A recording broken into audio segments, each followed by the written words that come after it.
नमस्कार दोस्तों, आप सभी लोग का directstudy.com में स्वागत है। हमने पढ़ा था मैटर। मैटर क्या होता है, मैटर कितने प्रकार के होते हैं। 2 वीडियो में हमने पूरे थ्योरी कंप्लीट किया था और तीसरे वीडियो में दोस्त बात करूँ तो पूरा एमसीक्यूज़ 94 एमसीक्यूज़ हमने किया था। आप जाके उसे देख सकते हैं प्लेलिस्ट में, डिस्क्रिप्शन में लिंक है, वहाँ से क्लिक करके प्लेलिस्ट में पहुँच सकते हैं। पूरे जीके जहाँ पढ़ाए जा रहे हैं साइंस के। आज का दोस्त सीरीज़ है जिसमें हम लोग थ्योरी करने जा रहे हैं परमाणु तथा अणु के बारे में। यानी एटम्स एंड मॉलिक्यूल्स के बारे में अच्छे से हम लोग पढ़ेंगे। तो चलिए शुरुआत करते हैं आज के सेशन का। शुरुआत करने से पहले थोड़ी-सी मैं अपने बारे में बता दूँ। दोस्त मेरा नाम रोहित कुमार हुआ और 2009 से दोस्त मैं टीचिंग लाइन से जुड़ा हुआ हूँ। यानी तकरीबन अगर देखा जाए 15 सालों से आज बच्चों को पढ़ा रहा हूँ। तो एक लंबा समय हो चुका है, अच्छे एक्सपीरियंस के साथ पढ़ा रहा हूँ। साथ में यदि दोस्त मैं बात करूँ तो मैं directstudy.com ऑफ़लाइन और ऑनलाइन 2 इंस्टीट्यूट चलाया करता था। मगर अभी चूँकि मैं गवर्नमेंट जॉब में खुद सेलेक्ट हो गया हूँ, तो मैं कहाँ पे हूँ? नौकरी पे हूँ और मैं नौकरी से ही आपको पढ़ा रहा हूँ और नौकरी से ही सारे अब क्लासेज़ ऑनलाइन चलाता हूँ, यानी ऑफ़लाइन अभी नहीं चल पा रहे हैं। आगे दोस्त बात करूँ तो मैंने तो गवर्नमेंट जॉब लिया ही लिया। हमारे यहाँ से ढेरों बच्चे अभी तक गवर्नमेंट जॉब ले सकते हैं। ढेरों बोले तो 100 एंड प्लस स्टूडेंट आज गवर्नमेंट जॉब में हैं। तो कहने का मतलब क्या है, एक ऑथेंटिक, एक सही पढ़ाई आपको हमारे यहाँ मिलेगा। आप निश्चिंत होकर सब्सक्राइब कर लीजिए चैनल को, बेल आइकन प्रेस कर लीजिए और आज की क्लास का एंजॉय कीजिए।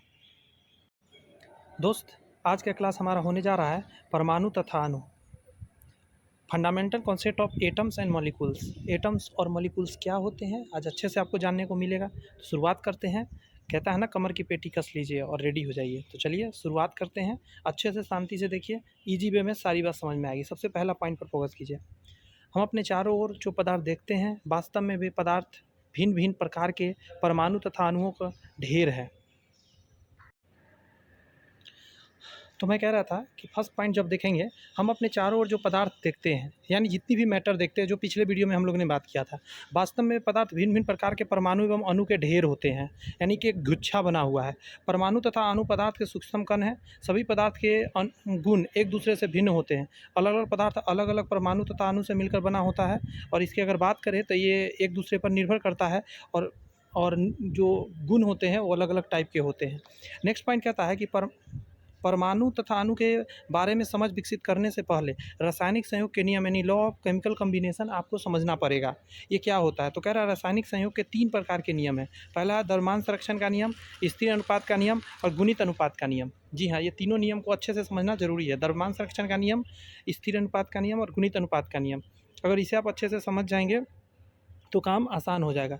नेक्स्ट आ रहा है द्रव्यमान संरक्षण के नियम यानी law of conservation of mass. पहला है द्रव्यमान संरक्षण का नियम का प्रतिपादन रसायन शास्त्र के पिता लेबोजियर 1974 में किया था। अब गौर से यहाँ ध्यान दीजिएगा। लेबोजियर्स आपको क्या माना जाता है? तो इनको माना जाता है क्या कि रसायन विज्ञान के पिता है और यही व्यक्ति जो है लेबोजियर 1774 ईस्वी में 1774 में द्रव्यमान संरक्षण के नियम का पालन किया था, बनाया था।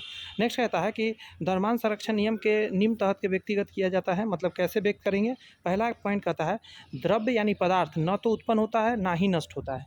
तो कहने का मतलब है जितने भी द्रव्य है उसे ना हम उत्पन्न कर सकते हैं ना ही नष्ट कर सकते हैं। नेक्स्ट कहता है अगर 100 ग्राम कैल्शियम कार्बोनेट को गर्म कर कैल्शियम ऑक्साइड या कार्बन डाइऑक्साइड में परिवर्तित किया जाए तो द्रव्यमान संरक्षण नियम के अनुसार कैल्शियम ऑक्साइड एवं कार्बन डाइऑक्साइड की कुल मात्रा 100 ग्राम होगा। कहने का मतलब क्या है? 100 ग्राम को आपने तोड़ा, 2 चीज़ बने या 3 चीज़ या 4 चीज़ बने, उससे मतलब तो है ही नहीं। मतलब तो सीधा सीधा इस बात से निकलता है कि फाइनली क्या रेडी हुआ? फाइनली 100 ग्राम ही रेडी होगा, क्योंकि 100 ग्राम को ही आपने तोड़ा है। एग्जाम्पल के तौर पे नीचे दिया गया है, इस बॉक्स के अंदर देखिए, कह रहा है कि कैल्शियम कार्बोनेट 100 ग्राम है, गर्म करके 2 आइटम बन गया, लेकिन इन दोनों को अगर तौलेंगे तो मिलाकर क्या 100 ग्राम ही होगा। हो सके ये ज़्यादा हो, ये कम हो, ये ज़्यादा हो, ये कम हो, उससे मतलब नहीं है, लेकिन जितना चीज़ था फाइनली उतना ही रहेंगे, ये ध्यान रखना है। लेबोजियर साहब ने 1774 में बताया था। नेक्स्ट है देखिए स्थिर अनुपात का नियम यानी लॉ ऑफ कांस्टेंट प्रोपोर्शंस। ये क्या है? कहता है कि इस नियम के प्रतिपादक प्राउस्ट किया था 1779 में। 1774 में लेबोजियर साहब ने पहला दिया था। इस गुणित क्या था उसको, उसका नाम ध्यान दीजिए, उसका नाम था द्रव्यमान संरक्षण का नियम, कंजर्वेशन ऑफ मास। इसको कहते हैं हम लोग लॉ ऑफ कांस्टेंट प्रोपोर्शन। इसमें पहला कहता है प्राउस्ट साहब 1779 में इसको प्रतिपादित किया था। रासायनिक संयोग सदैव समान तत्व से मिलकर बनता है जो उनके द्रव्यमान के निश्चित अनुपात में होते हैं, चाहे यौगिक किसी भी स्रोत से प्राप्त किया गया या किसी भी विधि से बनाया गया हो। किसी भी तरीक़ा से बनाओ, किसी भी विधि से बनाओ, लेकिन कह रहा है कि यह एक नियम का प्रतिपादन करता है। हमेशा ध्यान रखना आपको कि यह एक नियम का प्रतिपादन करता है। नेक्स्ट पॉइंट को देखेंगे, जल को किसी भी स्रोत या विधि से बनाया जाए उसमें हमेशा हाइड्रोजन तथा ऑक्सीजन का एक अनुपात है, जो अनुपात 1:2 है, और इसी अनुपात में हमेशा रहेंगे। इस अनुपात को कोई बदल नहीं सकता। इसी को बोलते हैं स्थिर अनुपात का नियम, यानी ये जो रेशियो है हमेशा सेम रहेंगे। इस बात का ख्याल रखिएगा। नेक्स्ट पॉइंट को अगर आप ध्यान दें तो कह रहा है कि उपस्थित होंगे, भार के विचार से यदि देखेंगे ऑक्सीजन और हाइड्रोजन को, तो 1:8 होगा। ये भी ध्यान रखने की बात है। यहाँ पे आपने क्या देखा था, ये अनुपात है इसका, और ये भार का अनुपात है, ये हमेशा सेम ही रहेंगे। इस बात का ध्यान रखें।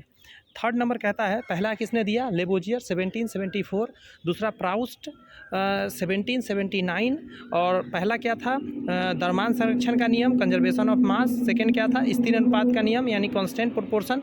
थर्ड है गुणित अनुपात का नियम यानी लॉ ऑफ मल्टीपल प्रोपोर्शन। ये क्या है, इस नियम का प्रतिपादन जॉन डाल्टन ने किया था 1804 में, ठीक है, 1804 में किया था। नेक्स्ट आता है गुणित अनुपात के नियम के अनुसार जब दो तत्व संयोग कर दो या दो से अधिक यौगिक का निर्माण करते हैं, इसमें एक तत्व भिन्न भिन्न भार के दूसरे तत्व को निश्चित भार में संयोग कर एक परस्पर सरल अनुपात में होते हैं। कहने का मतलब है, गौर से सुनिएगा, जब दो तत्व संयोग कर या दो या दो से अधिक यौगिक का निर्माण करते हैं, तो इनमें एक तत्व भिन्न भिन्न भार जो दूसरे तत्व के निश्चित भार के संयोग करते हैं पर परस्पर सरल अनुपात में होते हैं। मतलब ये अनुपात एक निश्चित तैयार करता है।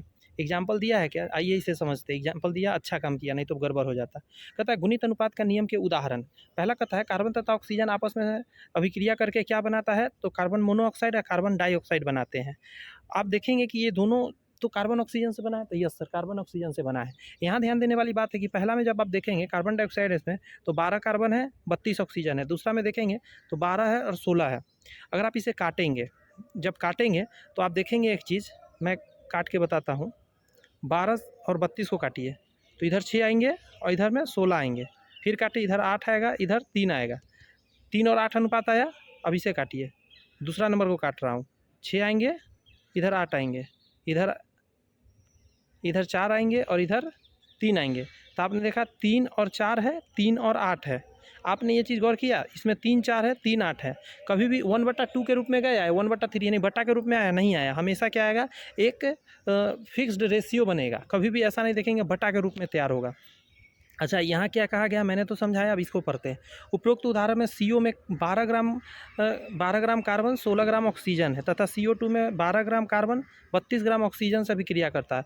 ऑक्सीजन के भारों के अनुपात को कार्बन के निश्चित भार 12 ग्राम में अभिक्रिया कर 16 और 32 के अनुपात में 1:2 के एक सरल अनुपात में, यानी हमेशा सरल अनुपात आएगा। ध्यान रखना है, वो बटा वटा में नहीं चेंज होगा। ध्यान रखना है, इसी बात को ध्यान रखना। बस इतना ही रखिए कि अनुपात हमेशा बराबर होगा। तो आपने अभी जॉन डाल्टन का 1804 वाला आपने देखा, इस गुण को आपने देखा, गुणित अनुपात के नियम को देखा, मल्टीपल प्रोपोर्शन।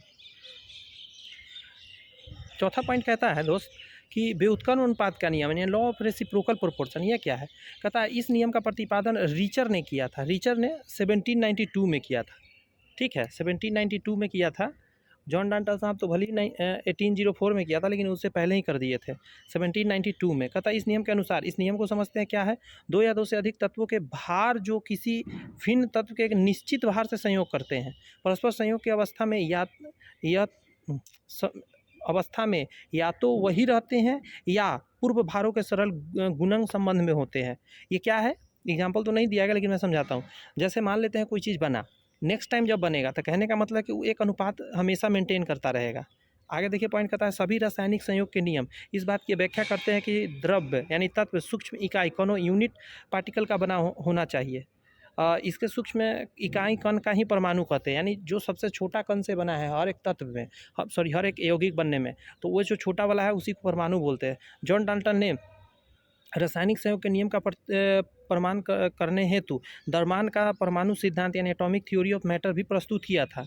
डाल्टन साहब ने बहुत अच्छा थ्योरी दिया था और इस थ्योरी को समझते हैं। इसमें कुछ गलतियां भी थी जो बाद में सही किया जाता है, लेकिन इन्होंने बहुत बढ़िया दिया था। तो ये सिद्धांत तो जानना ही पड़ेगा आपको कि डाल्टन से एटॉमिक थ्योरी क्या है। तब कहता है ये जो 1808 में दिया था, ठीक है। 1808 में परमाणु सिद्धांत दिया था। पहला पॉइंट कहता है संपूर्ण पदार्थ अत्यंत ही सूक्ष्म कणों से निर्मित है। छोटा कण से निर्मित है जिसमें परमाणु कहते हैं। ठीक है, ये तो परमाणु नाम असल में कणाद मुनि दे रखे थे, लेकिन इन्होंने रिपीट किया।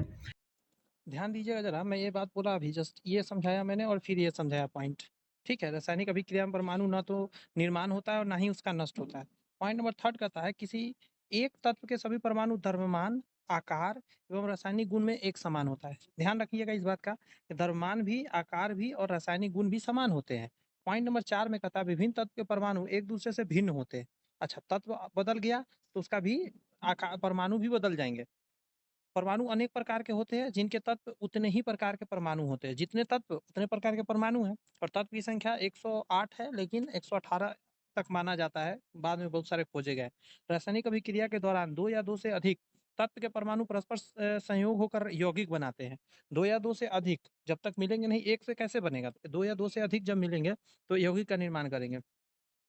एक ही तत्व के परमाणु कहता है कि अलग-अलग अनुपात में मिलके अलग-अलग यौगिक बना देंगे।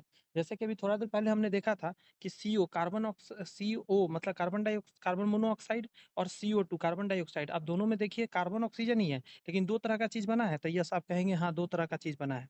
वही बात यहाँ पे समझा रहा था। नेक्स्ट पॉइंट में कहता है कि डाल्टन का परमाणु सिद्धांत ने रसायन शास्त्र के विकास के गति प्रदान किया। ठीक है?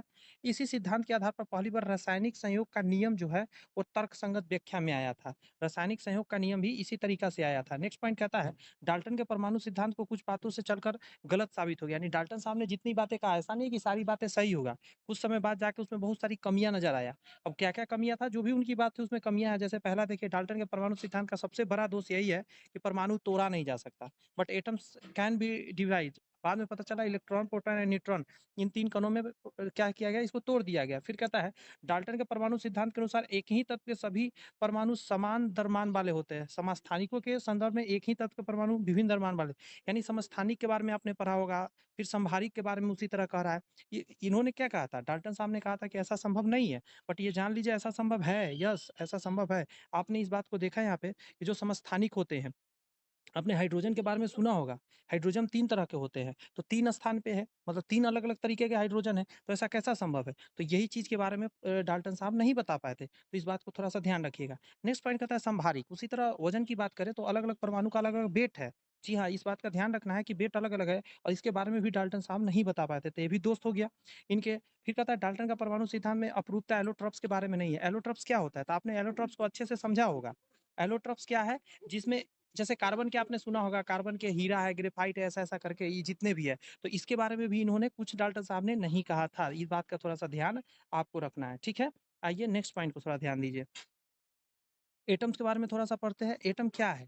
तो एटम के बारे में बेसिक हम लोग जानते हैं, ये एक गोलीय होता है, ऐसा सूक्ष्म कण होता है और ये बहुत ज़्यादा क्या है, महत्वपूर्ण होता है। नेक्स्ट कहता है किसी भी परमाणु को एक समान या बे अन्य तत्वों के परमाणु में भिन्न होते हैं, मतलब जो एक तत्व है उसके सारे परमाणु सेम जैसे दिखते हैं, अलग तत्व होते हैं तो अलग परमाणु हो जाते हैं। नेक्स्ट पॉइंट कहता है कि इसके गुण जो होते हैं, जैसे पूरे तत्व का गुण देखना है तो एक परमाणु के गुण को भी आप देखेंगे तो पूरे तत्व को बता देगा। यानी एक एटम जो है पूरे आपको एलिमेंट के प्रदर्शन कर देगा, उसका जो प्रॉपर्टीज है। नेक्स्ट पॉइंट कहता है इसका व्यास अप्रोक्सली 10 के पावर माइनस 15 मीटर के रूप में अगर देखा जाए तो एक व्यास होता है अप्रोक्सली, औसतन माना जाता है परमाणु का। और परमाणु का आकार जो होते हैं, परमाणु का हमेशा एक ही आकार होते हैं एक तत्व का, यही बात है। और सबसे छोटा हाइड्रोजन का है आकार, ये भी ध्यान रखना है। अब किसका कितना है नैनोमीटर में थोड़ा सा देखते हैं, तो जैसे हाइड्रोजन का इतना है 0.037, ऑक्सीजन का है 0.73। तो इस तरह के दिया गया है, आप इसको देख लीजिए। एग्जाम में ये नहीं आती, ये जो बॉक्स है ये पूरा बॉक्स एग्जाम में नहीं आता, ध्यान रखिएगा इस बात को, बट आप देख लीजिए एक बार, अच्छा रहेगा नॉलेज के पर्पज से। कहता है अधिकांश तत्व के परमाणु अत्यंत क्रियाशील होते हैं। तत्व के परमाणु अत्यंत क्रियाशील होते हैं, लेकिन वो शांत भी होते हैं। कब? जब वो अणु बन जाए या जब वो आयन बन जाए। अणु आयन क्या होते हैं, दोनों समझ लीजिए ज़रा। जैसे मैं बताऊँ, ये हाइड्रोजन क्या है? ये हाइड्रोजन है। अब H2 क्या है? तो H2 अणु है और ये एटम है, ये मॉलिक्यूल्स है, ठीक है? ये परमाणु था और ये अणु है। तो जब भी अणु के रूप में रहेगा तो ये स्टेबल हो जाएगा, लेकिन ये स्टेबल नहीं है, ये स्टेबल नहीं है। एक और चीज़ बता दूँ, आयन इसी तरह समझिए ज़रा। आपने सुना होगा Na, एक होता है Na प्लस, अब ये क्या है, जैसे सोडियम है, ये Na से क्या होता है, सोडियम होता है, और ये सोडियम प्लस है। तो सोडियम प्लस का मतलब क्या होता है कि इसने एक इलेक्ट्रॉन अपना किसी को दे रखा है, प्लस अगर एक सर पे है तो एक इलेक्ट्रॉन इसने किसी को दिया है, दो अगर प्लस होंगे तो इसका मतलब दो इलेक्ट्रॉन दिया है। फिलहाल सोडियम एक इलेक्ट्रॉन दे रखा है, इसका मतलब ये स्टेबल है। इसके बहत्तम कक्षा में 8 इलेक्ट्रॉन अभी बचा होगा, एक एक्स्ट्रा था इसने किसी को दे दिया, लेकिन इसके बहत्तम कक्षा में 1 इलेक्ट्रॉन है, तो ये एक्टिव है। तो वही बात यहाँ कर रहा है, क्रियाशील कहने का मतलब ये क्रियाशील है, ये क्रियाशील नहीं है, क्योंकि आयन बन गया है, और उस पीछे पीछे जो हाइड्रोजन में मैंने बताया वो क्या बन गया था, तो वो मॉलिक्यूल बन गया था। इस तरह के ध्यान रखिएगा, मॉलिक्यूल्स और आयन्स हमेशा स्टेबल होते हैं लेकिन एटम नहीं होते हैं। आइए कुछ और पॉइंट को देखते हैं। नेक्स्ट पॉइंट कहता है तत्वों के प्रतीक एवं संकेत। ये क्या है भाई, तो जैसे तत्व को पहले बहुत सारा निकल कर आ गया, तो तत्व को जानना समझना जरूरी था, हर समय बड़ा बड़ा नाम लिखना दिक्कत होता था, तो उसे शॉर्ट करने के लिए उसके कुछ रूल्स वगैरह बनाए गए। ठीक है, अब वो क्या क्या रूल्स बनाया, जॉन डाल्टन ने सबसे पहले बनाया था, उन्होंने कैसा प्रतीक दिया था, ये एग्जाम में आया है कभी फोटो के रूप में, तो याद रखिएगा, हाइड्रोजन को इन्होंने इस शेप में दिया था, ऐसे नोटिस दिया था, कार्बन को, ऑक्सीजन को फॉस्फोरस, सल्फर में platinum, iron, copper, silver, gold, lead और मरकरी, आपने देखा इन सभी का सिंबल दिया गया है। पूछा हुआ है, ये एग्जाम में पूछा हुआ है, गोल्ड को कैसे नोटिस देते हैं, हाइड्रोजन का पूछा हुआ है एग्जाम में, ये दो मुझे अच्छे से याद है, तो थोड़ा सा इसको देख लीजिए एक बार। एक और लाइन यहाँ दिया गया है, डाल्टन डाल्टन के द्वारा दिए गए तत्वों के प्रतीकों का इस्तेमाल असुविधाजनक है, मतलब ये जो प्रतीक सब है ये बनाना थोड़ा मुश्किल है।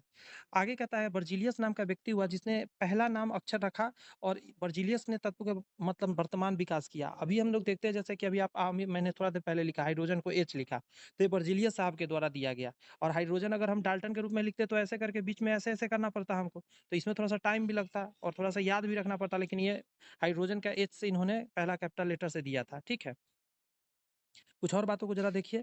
यहाँ कहा जाता है कि तत्व का अत्यधिक प्रतीक निम्नलिखित नियमों के तहत तय हुए थे, कैसे से समझिएगा।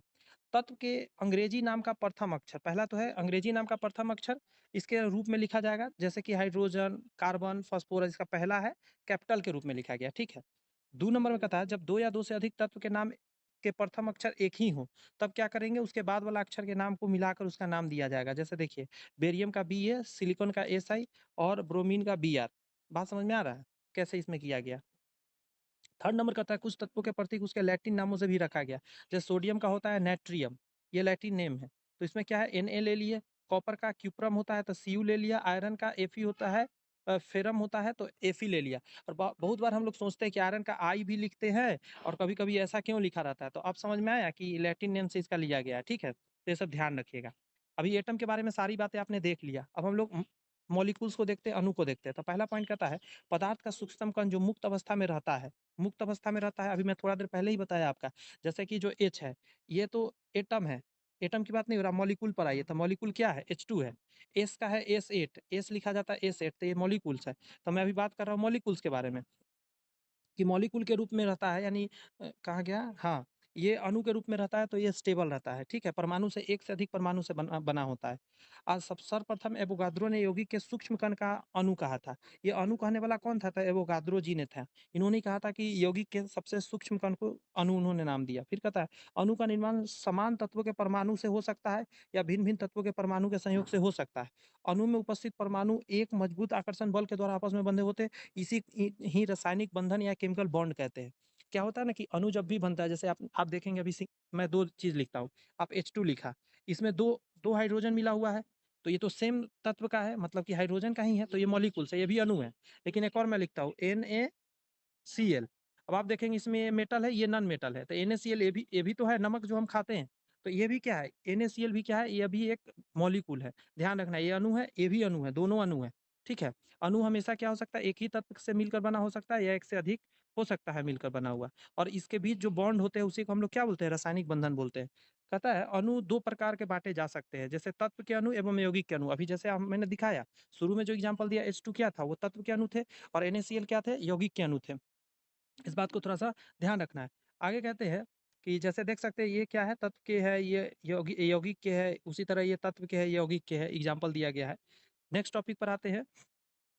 नेक्स्ट टॉपिक कह रहा है कि किसी पदार्थ के एक अणु में उपस्थित परमाणु की संख्या परमाणुकता यानी एटॉमिसिटी कहलाता है। परमाणुकता के आधार पर परमाणु के विभिन्न प्रकार हो सकते हैं। अब ये बहुत इंपॉर्टेंट चीज़ है, एटॉमिसिटी क्या है?